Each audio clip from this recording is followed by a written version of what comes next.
Thank you all for joining us for live Q&A with varyCSS. This session is a complement to the bite-sized lunchtime talk you have already watched. I am proud to welcome them back. They've been with us every year, and I deeply expect they will be with us every year going forward. It just won't be a SICSS-Howard Mathematica without this incredible group of women. I'm proud to introduce Ezinne Nwankwo, one of our SICSS-Howard Mathematica staff members, who will introduce and moderate this exceptional panel of juggernaut scholars and professionals. I'm just in awe. Okay, I'm going to disappear now. Thanks, Nanette. Hi, everyone. My name is Ezinne, your moderator for today, and I'm currently a rising third-year PhD student in computer science at UC Berkeley and also a SICSS-HM staff member this year. And I'm honored to introduce our panel today from varyCSS. So today we are joined by Tina Law, who is a current postdoctoral scholar with the Stone Center on Socio-Economic Inequality at the CUNY Graduate Center. Tina is a SICSS alumni and is also one of the co-founders for varyCSS.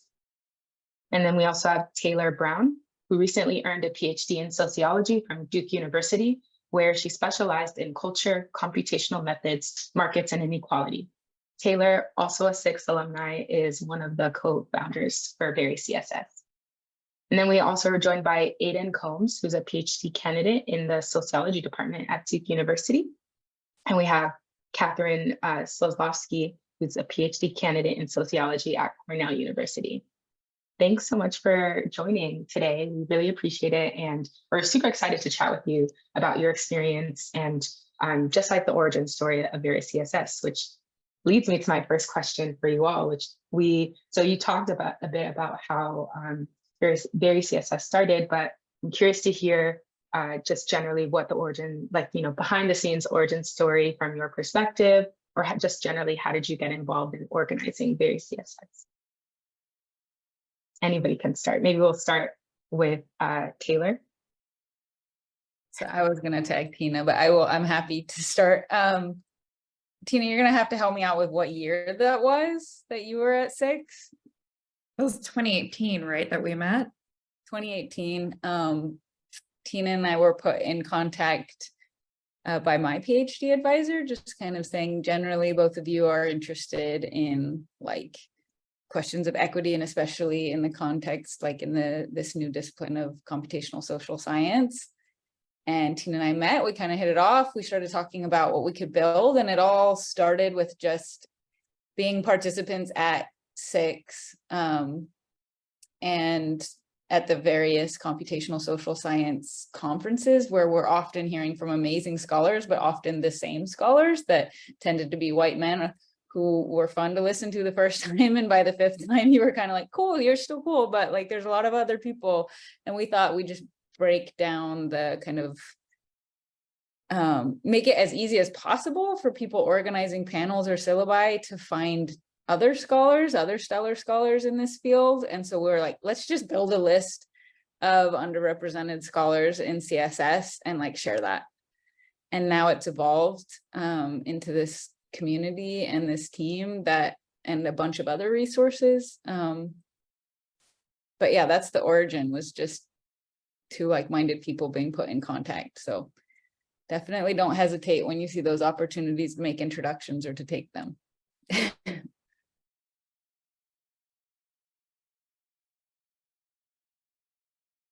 Tina, do you want to go ahead and also tell us your side, your perspective? I can add a bit more, but I think Taylor mostly got it right. I think Taylor and I, we met one time pretty briefly at Duke in 2018.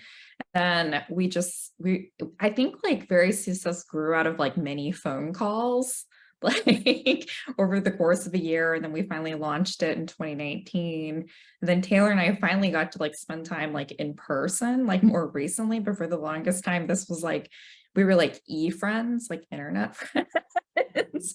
But yeah, that's how it came about. And now, I mean, it's kind of wild, now we're in 2023, this thing has gone on, for many years now, and it's its own little entity, which is super amazing. And now, we've expanded to, have this collective of folks who help us make this endeavor work. So we have Katherine joining, and Aidan, Gabe, who is in here, who's fantastic, and guidance as well. And so it's sort of really awesome how it's really grown. And we didn't have like we didn't really have a real strategy for like recruiting people to like join varyCSS, but like the folks who've joined, like Katherine and Aidan, have been like really incredible. So yeah, we're just continuing to like grow, and it's really fantastic. Yeah, Katherine, Aidan, do you want to share how you came to be with varyCSS? Maybe Aidan, if you want to go ahead. Yeah, Aidan, go ahead.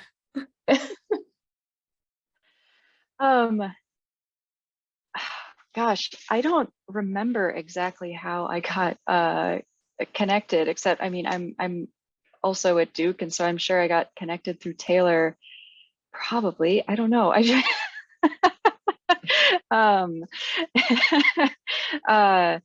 But no, I joined in 2020, and so everything was virtual, and so I've been, I guess, virtually working with these folks ever since, and it's been a great experience to see it evolve. It's been it's been work that's really formed like my thinking about things as I like move through the PhD program also, and I'm learning stuff and I'm reading people, and yeah, I'll let Katherine go ahead. Yeah, thank you for this great question, Esne. All the folks who are here right now, and also people who have asked questions that are on our roster. And thanks, Annette, for organizing this as always, and also for your live commentary, because Cornell is the second best school in Western New York. And it's true, and it's fine.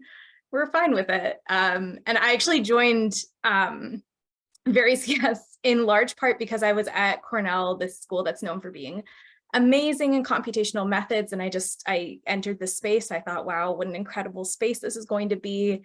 And it is in a lot of ways. And it's also, I think we can all probably relate to this, a little disillusioning to sometimes be in computational social science spaces that can be exclusionary in different ways, like race, gender, sexuality, all kinds of identities. And yeah, and I'm actually like, I'm non-binary, I'm a person of color. Like there was a lot of intersection with those identities that I felt was, yes, disability, ability. Thank you, Nanette.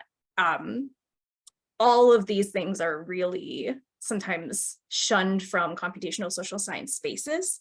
And so I just happened to connect with Taylor because I was a really big fan of their work. And so I just like reached out to them, and we were just talking about like life and research. And it was so really great to connect with them about that. And then they mentioned varyCSS, and I'd heard of it as an entity. And I'm really glad that I entered the space because I've really not been in a CSS space other than the SICSS, actually, like this particular SICSS that is so focused on the humanity and is really like emphasizing we're people, we're here to do science, but we're not here to like erase people in the name of science. So I really appreciate that about varyCSS. I appreciate that about SICSS-Howard Mathematica.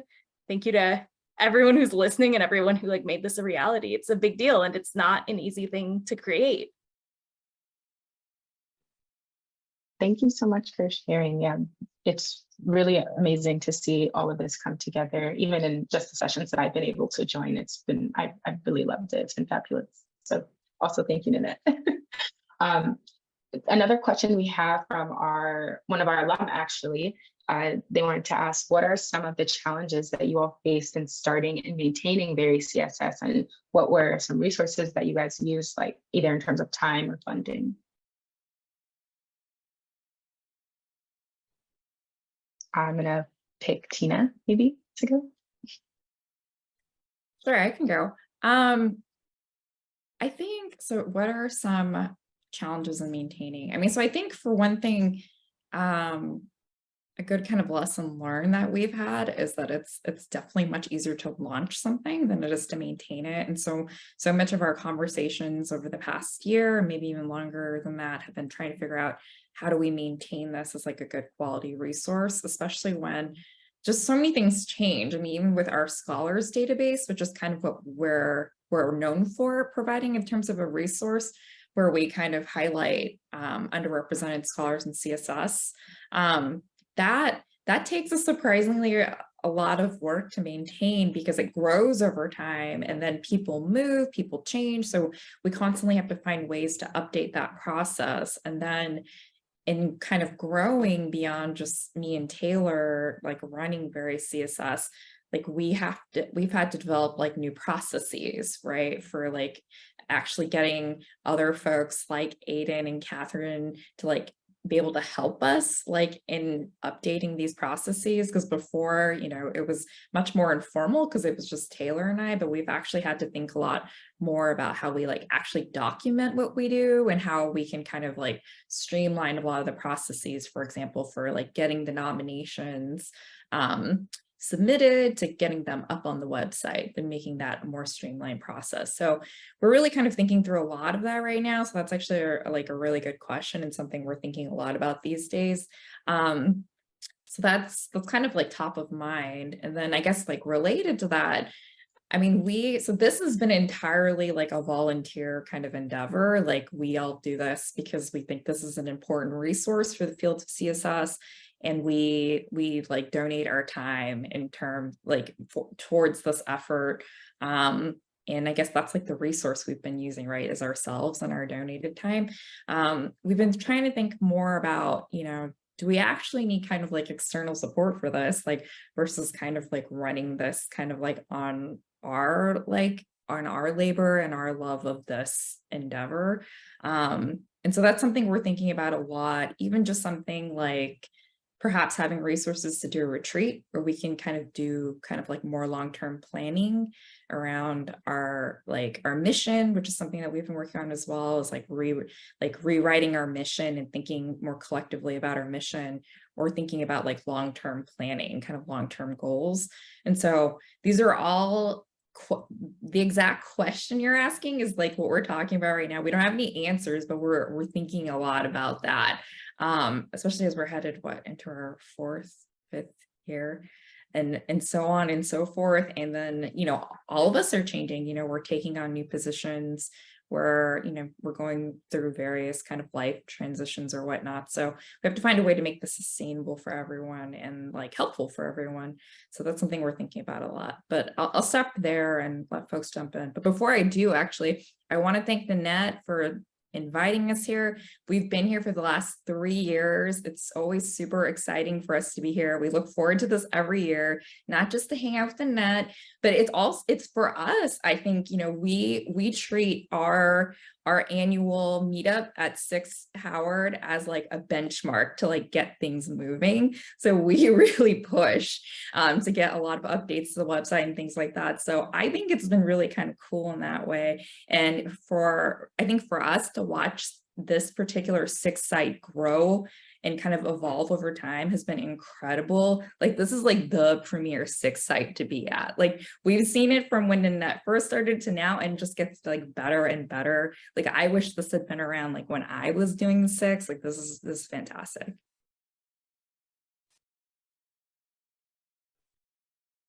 Yeah, does anybody want to jump in on that question as well? I mean, second everything Tina says and add just 2 things. One is definitely the evolution of our own thought around what it is we're even doing with varyCSS. Like we just recently revamped our mission statement because we used, what was it, y'all, like 3 or 4 sessions of our monthly meetings to like discuss that and really kind of try and find better language. But that I think reflects the evolution of our own thought of what is needed in the field. So it's definitely that I wouldn't say that's a struggle, but it's something we didn't expect, how often we'd have to remain open to changing and better understanding ourselves and what we want to be doing and what we think is best for the field and what we have the resources to give. And the other thing that I don't think is at all a struggle, but is probably a shout out from the introductions that we just made, is that I think there's a really strong founding in in varyCSS on just our friendships and our, like, we support the field, but we also try and support each other, like our little crew. And on the outset, I'll say, like, anyone and everyone is welcome to join that crew, like our varyCSS group. But part of the way we've addressed these challenges, a lot of the ones Tina mentions, is I think we do try and respect. We've had members who've joined and then left because life happens and you need to step away at times, and they're always welcome back. But, you know, I think it's, we're able to do a lot of this because we're also just friends. And that started even with just like Tina and I. We recently went and did a ceramics class together, for example, which, by the way, I still need to pick up my pot. But yeah, it's very fun to face these challenges together as friends and not just as this like organization. No, that's really awesome. And as someone who's also been and is currently a part of like a solely volunteer-based organization, I completely understand like the challenges that come with it. It's very difficult. And so I really do commend you all on this work. And which leads me to my next question, actually, which is, how do you find balance between your work and the work that you do with varyCSS, like your work in your own like kind of and also your personal lives as well, because that's also kind of a part of what makes you all a whole person. And so I think I'll start with maybe Katherine this time, especially, and Aidan as well, given your positions now as PhD students. Like, it's really hard to try to do this work and be a student as you're trying to graduate with your advisor, like maybe potentially, you know, breathing down your neck about getting stuff done. So yeah, just curious how you all manage your time and do that. So I want to like start answering this question by giving a lot of credit to Tina and Taylor for what you were just talking about. Like, you know, we are a group of friends. We approach each other as people. We approach each other as friends. No one has like left varyCSS on bad terms or had to be in that position. And I've never really had difficult conversations, I think, about capacity, because we're always kind of starting from the approach of like, we all root for each other to do what's best for ourselves and our people as people. So I really appreciate Tina and Taylor creating and carefully continuing to curate a space like that, because I think that especially as things feel a lot of pressure to like become scalable, and I'm sure anyone who's worked on any kind of organization can kind of attest to this, like the more scalable that you feel you have to become, the more that you're like applying to grants, trying to get more money, trying to produce more output, the more that it feels like there's like too much pressure to actually refocus and reorient. Exactly. I hope you're able to save Nanette's comments in the chat and all the comments in the chat, because Nanette is adding really important context to this. So this is really important. I think it's also the kind of environment that is not necessarily accessible to everyone, given like your job or your education or wherever you're putting most of your time. So for example, like we have a few organized meetings, and then we just kind of take it as it goes, like in between those meetings to get work done. And it's always about balance. Tina and Taylor have like really maintained that. So it's been years, but it's always been about like the balance between the time that it takes to be a person. So yes, it's like balancing the time it takes to go through your program to be a PhD candidate, but it's also balancing like time, energy, resources, and just the existence of existing as a person. I actually I'm in sociology and I study the value of representation and diversity. So this is also a really interesting lens into like the processes that happen in an organization. And for example, Taylor mentioned like we were revamping our mission statement, and this was a return to like, oh, how did the organization start? I wasn't here for the beginning of the organization, but I learned so much about how it came to be. And I also noticed even in the time that I've been with the organization, which has been more than 2 years, I don't know exactly how long, but even in that time, the reality of doing diversity work is that often, like, in order to get funds or in order to argue your significance, historically, you've really had to say, like, oh, look, people who have power, this is why you should value us and what we're doing. And in the most recent iteration of our mission statement, and this is also really close to the ethos of the entire organization, we were really like teasing that apart and thinking like, okay, well, if what we need to do in a mission statement is argue why we matter to people who have power, is there not something fundamentally flawed about that? Because how did those people get the power in the first place? And are we not trying to inherently like be on the other side of that fight? Like, are we not inherently trying to like be of the people, of the groups that we belong to, which tend to be like marginalized, underrepresented groups, rather than speaking to the people who already possess power? So that is really illuminating to me and fits really well into my research, and is also like a real source of energy when I go back to my research. So to me, it's really like easy to find that balance and also just not a point of stress. So very grateful to Tina and Taylor for that. It was a long answer. Aidan, what do you think? Yeah, I totally agree. And I second everything.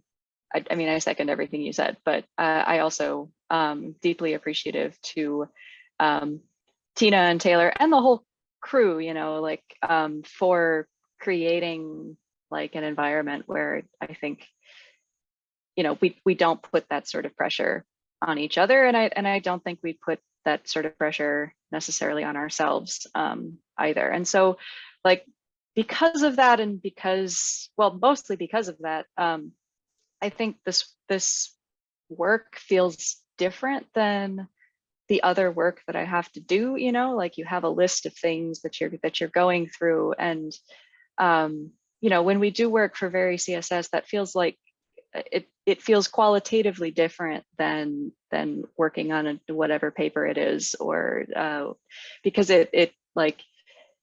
because there isn't that sort of pressure around it. We don't put that sort of pressure on it, and that's not to say, you know, things get done anyway because we believe in and we love this work, but because there's not that pressure there, it feels more like a break than it does work. It feels like, I don't know, it just feels good in a way that can be hard to find in other sorts of work, even though, you know, I love the work that I do in my program also, but like it's important to have kind of a range of things, different things to be working on, and this is that for me. No, that's really awesome to hear. And again, it seems like the whole like love and like kind of friendship perspective is just echoed throughout all of your responses. So that's really, really amazing. So I have about 2 more questions, and then I know Katherine wanted to kind of walk through some new features on the website. So I wanted to ask participants who have questions to start raising their hands, start getting in the queue, so we can also get to participant questions as well. But I guess actually I really only have one. It can be 2 questions, but I'm gonna kind of try to summarize it into 1 question. I was curious if you all had any internal or external measures of success, like of which basically leads to the second question of like, what is your vision for the future of varyCSS? And like, what would be, if you could like have like a list of things that you wanted to accomplish with this organization, like what would that be? And like, how would you kind of measure that? Like, what is the thing that you would need to know that you've reached that goal, essentially, if at all?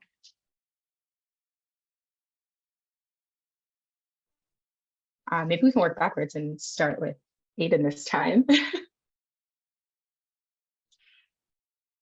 That's a great question. I mean, I think for me, I want this to be a resource that is useful to people. And how we know that, well, I mean, I think the best way we have at the moment is just, you know, we talk to people, and, you know, are people who see it, do they find it useful? The people who are listed, you know, are they finding it useful to be listed? Are they excited to be listed? Is it I mean, you know, I think for me, it's definitely something that's doing this work has been, I think, a really good thing for me personally. You know, I get introduced to all kinds of people that are doing amazing work in computational social science who I might not have run across otherwise. Even just, you know, I went through the website a couple of weeks ago and was like updating like people's like organizations and like website information and just kind of doing that update work. And it was just really, it was neat to just like see where people were going and it's like, oh, this person, you know, was a PhD candidate at whatever university, you know, last time we updated them and now they've got this new job at this cool place. And like, I'm excited to see that. And so, yeah, I mean, I think specifically, I'm not sure like in terms of metrics, what that looks like, but I think in general, like we really want it to be useful and we want it to be useful to people like us specifically, like junior scholars who are from underrepresented groups in one way or another. Like we want it to be something that we build kind of for ourselves.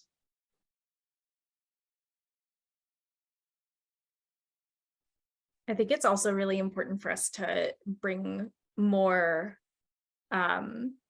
like lower the barrier of entry to computational social science. And so I think that there are a lot of like, especially social barriers that exist or preconceived notions just about like what computational social science is. So for example, I heard you guys have a copy of Karen Levy's book. Karen Levy is like a qualitative sociologist and she works in computational social science spaces. And sometimes there are people who would think that like that means because she does qualitative work, that means she's not doing computational social science. And I think those are the kinds of misconceptions that we just want to be raising more consciousness about. And again, I feel same as Aidan, like, I don't know if we have particular thresholds for that, but that's like part of the goals that we're working towards. And I think we also know that like spaces like this are not necessarily the spaces where like you have those barriers because you probably understand in a really deep way what computational social science is and what it can be and what it can turn into in the future.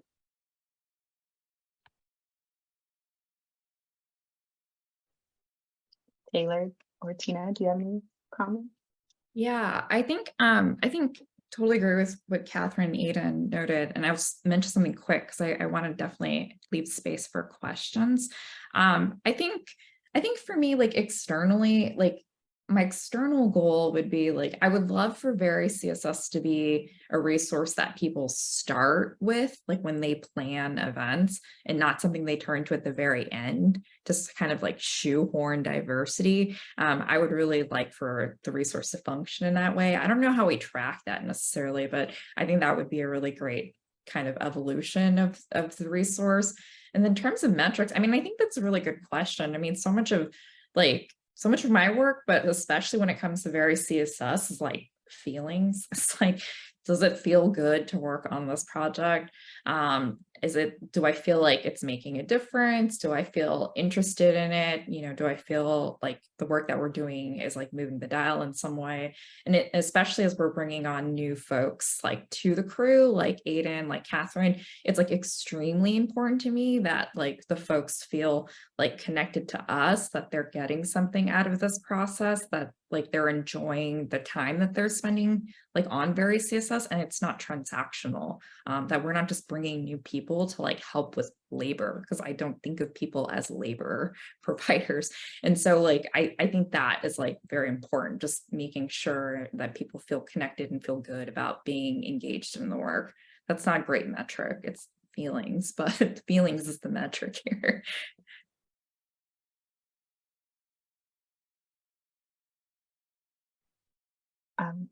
Okay, I guess maybe we can go to Katherine, who you wanted to show some new features about on the website.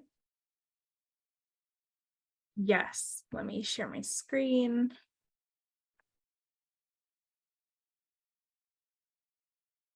All right. Can people also give me like a thumbs up if you're seeing what I'm seeing? Thank you. Yeah, we see the varyCSS. Perfect. So this is our website. It's varyCSS.org. So very easy to find, easy to remember. It's a very sparse page because we like to be very clear about what we're doing. So we start off with the About page. Here's our new mission that took, God, I don't even know how many meetings it took. But we are an open collective of scholars. We're advancing and improving the field of computational social science by centering the work of scholars from historically marginalized communities. I'm going to leave the rest of it for you guys to check out and explore on your own. As we've mentioned, if you're interested in joining, please reach out. We love having new people, even if you're not sure and you're just oh, I want to hear more. I want to know what this is about in any direction. Do feel free to just reach out. Here we have our wonderful members, including we have our co-founders, Tina and Taylor, all of our other members. That's me. It's an old picture with different hair. Here we have a list of scholars. So we're always adding to our database. As Aidan said, we just did an update. So you'll probably see a lot of scholars that you recognize and hopefully some that you don't recognize, because we try to bring in as many scholars as possible who self-identify or are externally identified as working in computational social science. And we are always adding to this list. If you would like to add yourself or anyone else to this database, we have a little form here to fill out. And we appreciate all the help because we know it's a group community effort to augment this website. We also have a list of groups. These are not official groups that we have any kinds of official partnerships with. We just want people to know that they're out there. And again, this is always a list that we're hoping to keep adding to. So if you ever have any suggestions, feel free to email us. And we want people, basically the goal is we want people to come to this website and to be able to find resources if maybe they don't know where to start, or maybe they've hit a bit of a plateau in exploring computational social science and they're like us, they care about belonging, they care about the science, and they care about learning more. And similarly, these are lists of conferences and workshops. You're right here, but special shout out to you guys because you're the best SICSS. And so these are, again, just resources that we hope that people can come to our website and just explore if they're looking to learn more about computational social sciences, but they care about diversity variation within CSS. And here we have a literature app that it's in the very beta version. And so we've got V0, which is, I don't know, over here. And it just has a list of different papers, articles that have been published in computational social science. And so we're hoping that with time, we'll just continue to add more articles to this database. We're hoping that, here's a few ways that you can explore the articles that are here, but we're hoping to add more ways that you can explore them. And basically just open and continue to open access to all kinds of resources, including literature in social science, computational social science. So this is what's happening. Feel free to follow us on Twitter. Feel free to just check our website every once in a while, check out our GitHub page. I think that's it. Taylor, Tina, is there anything that I forgot? All right, thank you so much. Check out our page. Thanks so much. I'll post the list in the chat. Thanks so much for sharing. And the website looks really awesome. I guess now we'll go to participant questions. So starting with Brittany. Hi, everyone. Sorry, I got distracted looking at the website. Super cool. I just wanted to ask a question that I know is probably pretty basic, but I feel like it's very helpful to hear at kind of any stage that we're in. And that is just, how do you deal with imposter syndrome in a field that's very dominated by white males? And just curious to hear your perspective, just being that you're all at kind of different stages and places in your careers. Thank you.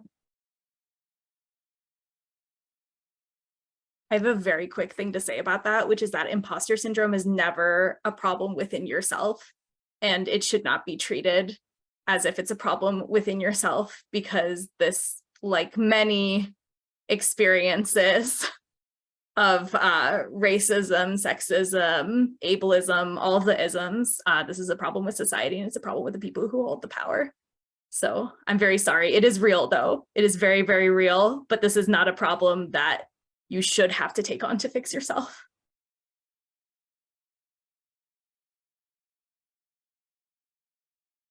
I guess, I mean, I kind of think good community is an antidote to just so many terrible things. And like, I think, you know, to the extent you can, like being a part of spaces that feel life-giving, and, you know, spaces like this team has been that for me. Like, I think the SICSS-Howard site, I would imagine, is one of these spaces, like being in spaces where people are supportive of you and your work, but also you outside your work, you as a person in the world, I think is just crucial.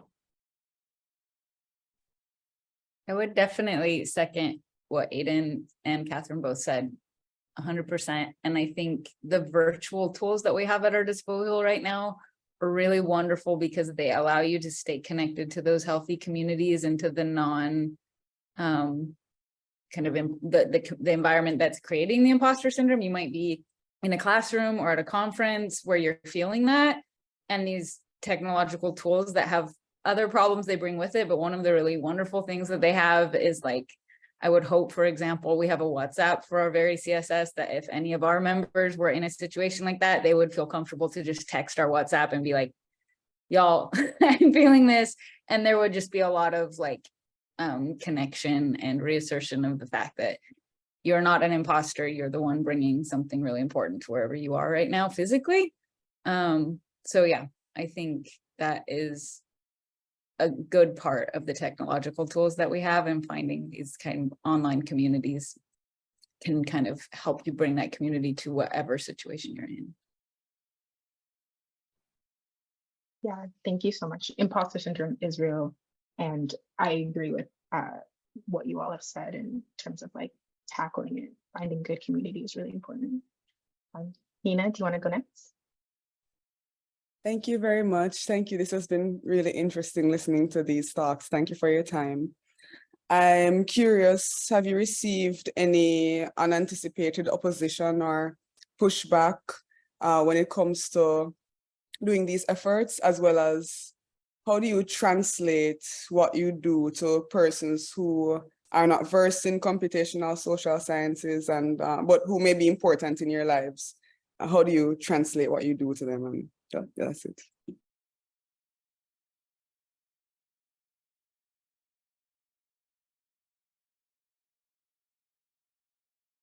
I feel that a major source, I don't know if it's a pushback, but it's definitely lack of understanding of diversity work in general comes from people who like kind of want to say, if we ignore the problem will go away.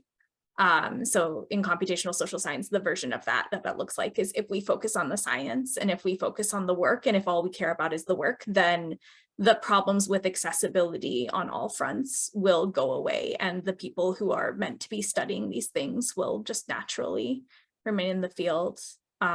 Tina, I know we've had a lot of conversations about this. I don't know if you have any thoughts. Yeah, I mean, I think it's a fantastic question, Nina. I mean, I don't know that we've had pushback per se. I do think the translation work is very real and very difficult, especially within the academy, where work like this is praised, is celebrated, but is not necessarily rewarded. And so I think a lot of the conversations that we have, and that I've been thinking about too, as well as like, you know, how do we communicate our work to others who do see some value to it, but it's not like a typical, what is it called? It's not a typical like product that like we're supposed to produce in academia, for instance. It's not, you know, it's not something you can cite. It's not an article. It's not a publication. It's not a piece of software even.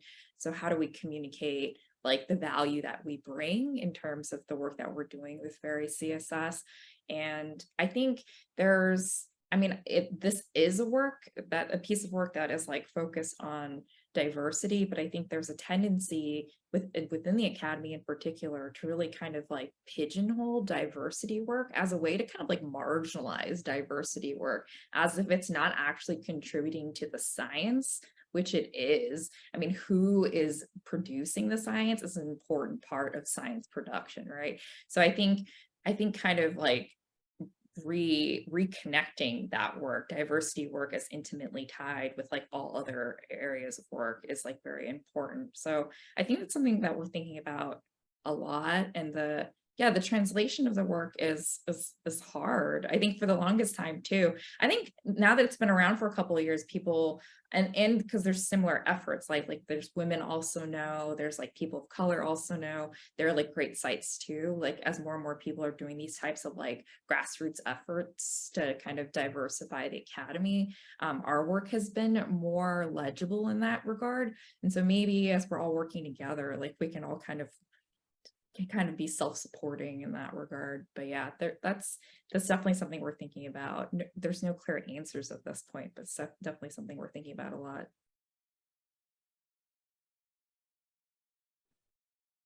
Yeah, thanks so much for your responses.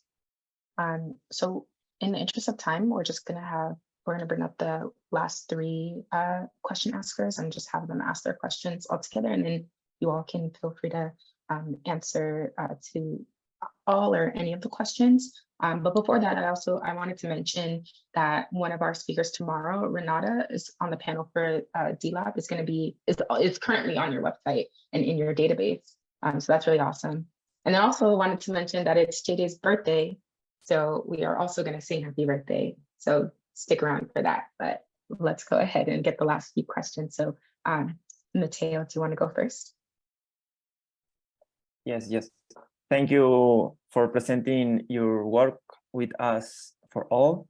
My question is related to your Shiny app. I find it very interesting, but my question is, how did you deal with the labeling of the authors from underrepresented groups? Because I have been working on the question of what identities are being replicated, but it's not easy to label the identities of the authors.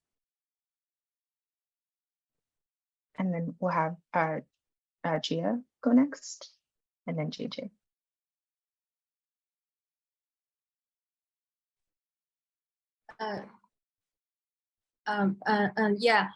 My question is very similar, and maybe we already covered, but I really want to hear what's your opinion towards the stereotype for women in the field of like CSS or some fields that are historically man dominated. So I know that's a big topic of the stereotype, but I really wanna hear about your opinion. Thank you. That's the only one.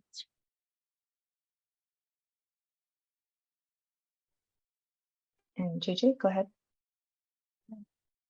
Many of the questions that I wrote down have been asked before, so I'm gonna kind of deter my question to this. Do you have funding to support your work for this? And then how did you sustain? You already talked about how you sustain your work in this and then balance your life having this. And then my question is how did you find the funding to support this? And then how did you seek for the next few years, since some of you are will be in the transition from the next career chapters? How do you vision this to varyCSS?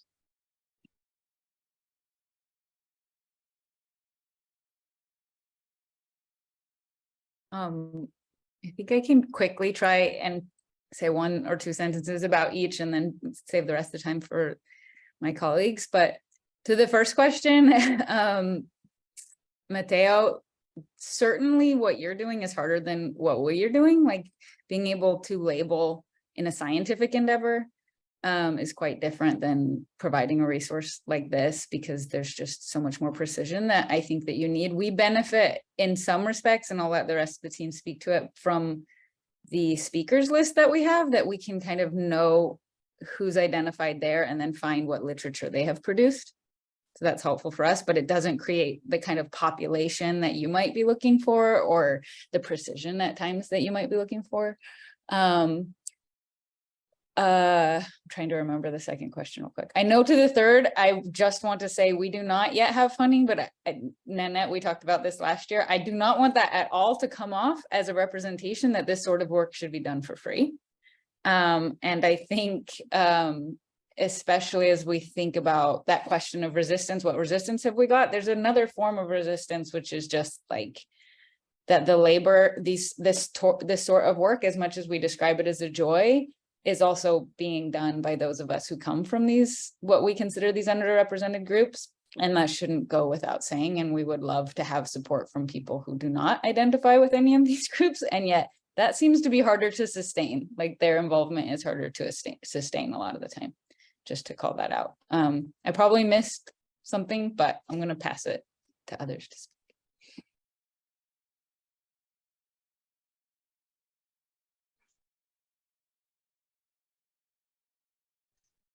I can add to the labeling. I mean, I think like we've had discussions about like, how do we decide like what is included or who is included and who is not? And I think where we landed is like, we don't want to be the gatekeepers of that. And so on the speakers database side, you know, we accept essentially anyone who like self-identifies themselves as belonging to this database. We don't second guess that. On the article side, like, yes, we can definitely draw from the speakers database. We also like, yeah, I mean, you know, I'll second what Taylor said about it being helped a lot by not having to be precise in a scientific sense, but like we do also think about like topics of work in addition to authors of work. And I think it's kind of a mix of the two, is like what topics would we like to see covered more that we don't think that computational social science is doing a good job of researching, what sorts of populations, what sorts of you know, variables, what sorts of whatever it is. So it's kind of I mean, it's, you know, at the end of the day, it's a subjective judgment, but I think we benefit from being able to draw on kind of topical interests or topical topic subject matter as well.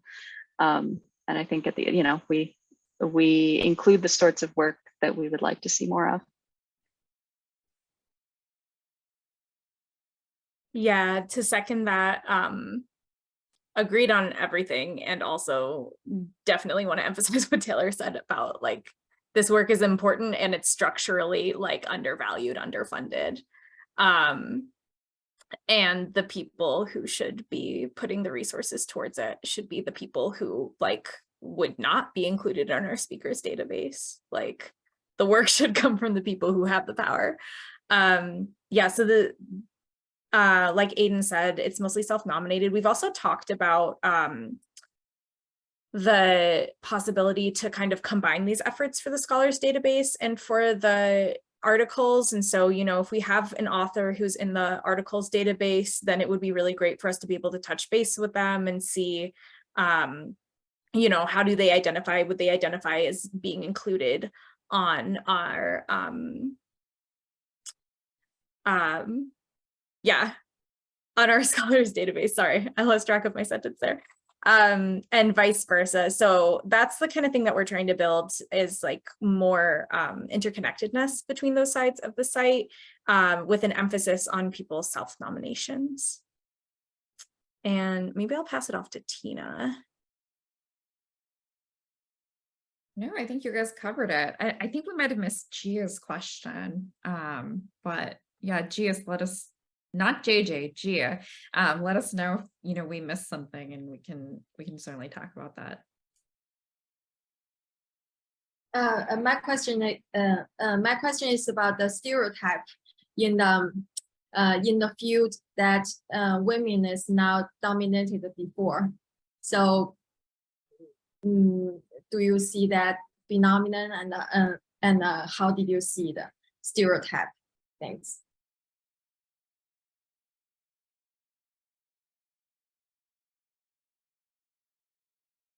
I think that in general, the stereotype, I definitely do see this. I see it interacting as like a lot of dismissal and devaluation of work that comes from women and femmes.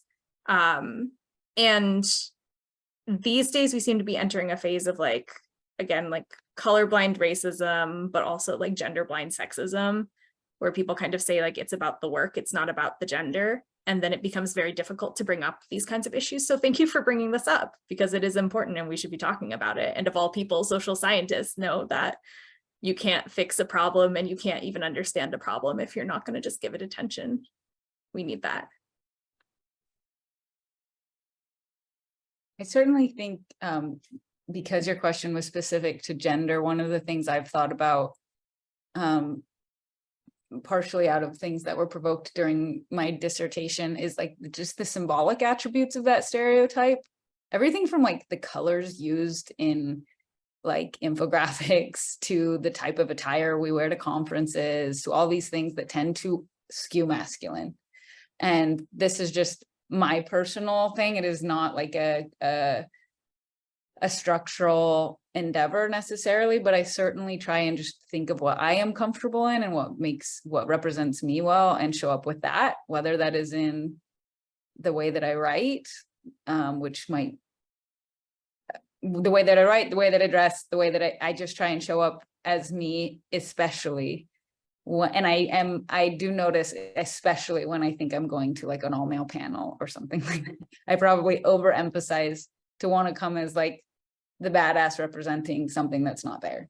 But that comes back to that question of imposter syndrome as well, and the importance of having the community there that I always feel behind and beside me in order to show up as myself, and to kind of counter those stereotypes. It's not, I don't want to represent it as easy, and part of anything that is easy sometimes comes from parts of my own privilege and parts of my identity that are privileged, that allow me the courage to do something like that, but it also comes from the community that I've surrounded myself in. Again, that's not like a structural solution, but I do think in a personal sense, how I face that stereotype is often to just think to the cultural symbols that it represents and to try and counter them from my own identity, like something authentic in me.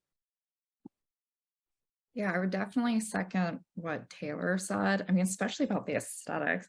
Like if I see another CSS thing that is just like servers, it's always like a picture of servers for some instance, like symbolize like CSS, like I'm gonna lose my mind. But I think, you know, just being cognizant in every step of the research process where like women or even scholars of color as well, like are being kind of marginalized in the research process, everywhere from, you know, the research process where I feel like a lot of like female scholars get slotted into cleaning the data, but not modeling the data. Like, I think that's a huge imbalance. And even to like to the point where you get to conferences where, you know, I see a lot that like, you know, women scholars and scholars of color, they get much more pointed questions in like the Q&As than like other scholars do. Like you would never ask like a white male scholar like those kinds of questions or in those ways. So just being cognizant of that, especially as like some of us are, you know, have the opportunity to kind of like move along in academia, you know, how do we shape our teams? How do we kind of like, you know, design tasks equitably, but also I think it's this balance between being aware of it but not being hyper aware of it so that you can't do your work, you know, because I think that's the huge thing. Like it becomes such a distraction from your own ability to do the work that you want to do, so you don't want to be overly involved in that. And I think kind of the balance to do, the key to achieving that balance is community, having friends that you can talk to about, you know, like how that panel was totally ridiculous or whatever, and then being able to go back to your work, you know. So I think friends and community is absolutely the key. Yeah, thank you all so much for sharing though I resonated with so much of what you all said. And so, yeah, I really, even just having this in this space right now is really helpful and makes you feel like you're not alone in a lot of these spaces. And so I'm definitely going to carry a lot of what you all said. So thanks so much for sharing. So that we've come to the end of our panel. And so I just wanted to thank you all again for joining us today. Thank you all for taking the time out, both to our panelists and our participants. Thank you all for watching. For more information on SICSS-Howard Mathematica, visit our website, follow us on social media, and join our email list.